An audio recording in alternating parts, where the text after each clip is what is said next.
Hola a todos, mi nombre es María Dolores Aya y voy a presentaros el retrato de género sobre el que he estado trabajando. Antes de comenzar la exposición, quiero presentaros la estructura que voy a seguir para esta misma. En primer lugar, hablaré sobre los datos biográficos del personaje. Después haré una breve contextualización histórica en la época y por último analizaré el trabajo de la figura femenina y su contribución a la historia. Para elaborar mi retrato de género he elegido la figura femenina de Hipatia, porque considero que fue una mujer coraje en la época en la cual vivió. Hipatia nace en Egipto en el siglo 355 a.C. y fue filósofa y maestra neoplatónica en Alejandría. Destacó especialmente en los campos de las matemáticas y la astronomía, y fue miembro a la cabeza de la escuela neoplatónica de Alejandría a comienzos del siglo V.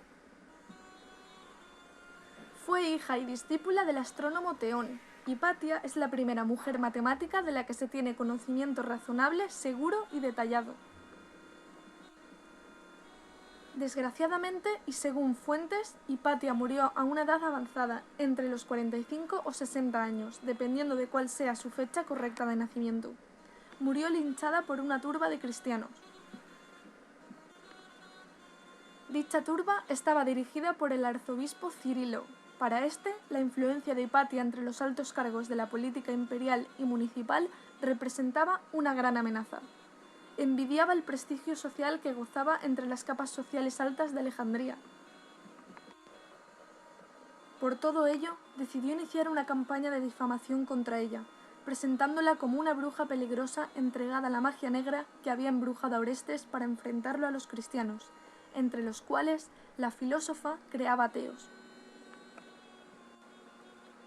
La difusión de estas falsedades hizo que el mal ambiente entre la gente llegase a tal extremo que en marzo de 415 un grupo de cristianos fanáticos la sacasen del carruaje, la dejasen totalmente desnuda, la matasen brutalmente con fragmentos de conchas y quemasen posteriormente sus restos en las afueras de la ciudad.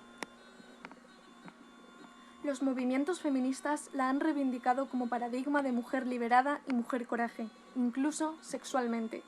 Defendió siempre el pensamiento y la filosofía como entes ajenos al dogma, a las religiones y jamás aceptó chantajes por parte de los cristianos. Sin duda alguna, fue una gran mujer que supo aunar en un solo ser pensamiento, ciencia y libertad, ya que para ella, en el movimiento de las ideas se encuentra la esencia de la filosofía y el camino a la libertad individual. Para entender de manera más clara la figura de Hipatia, vamos a pasar a explicar el contexto histórico en el que se encontraba esta gran mujer.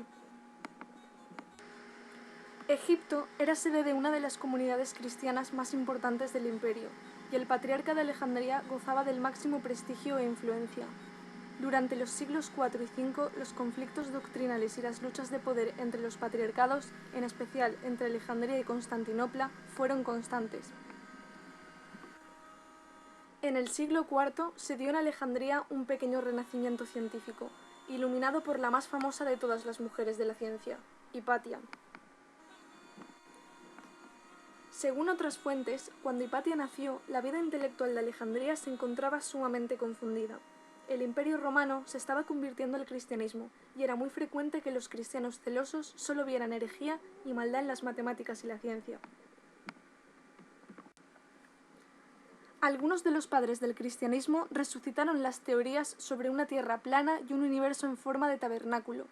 Los violentos conflictos entre paganos, judíos y cristianos fueron azuzados por Teófilo, patriarca de Alejandría. No era una época propicia para ser científico ni filósofo, y mucho menos una mujer. El papel de la mujer estaba siempre relegado a un segundo plano, y era la figura masculina la única que ocupaba cargos importantes, y la única que tenía un papel activo en la sociedad.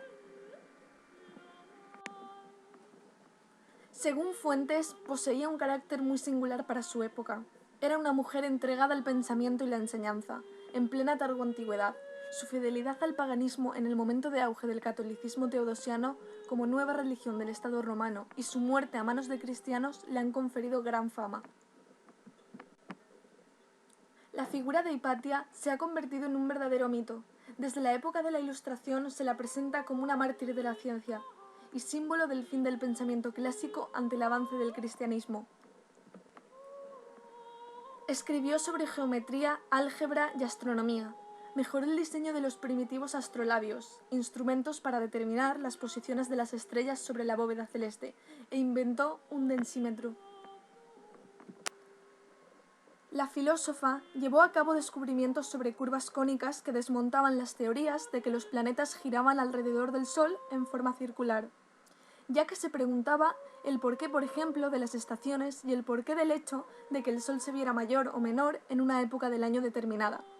Entonces dedujo con sus estudios que la Tierra se movía de forma elíptica alrededor del astro rey, causando una revolución en la época.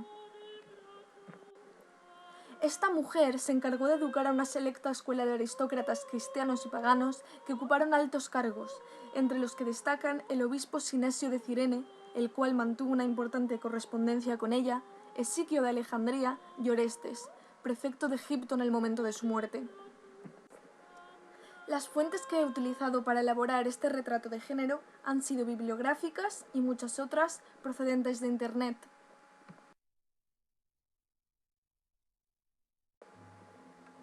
Conserva celosamente tu derecho a reflexionar, porque incluso el hecho de pensar erróneamente es mejor que no pensar en absoluto.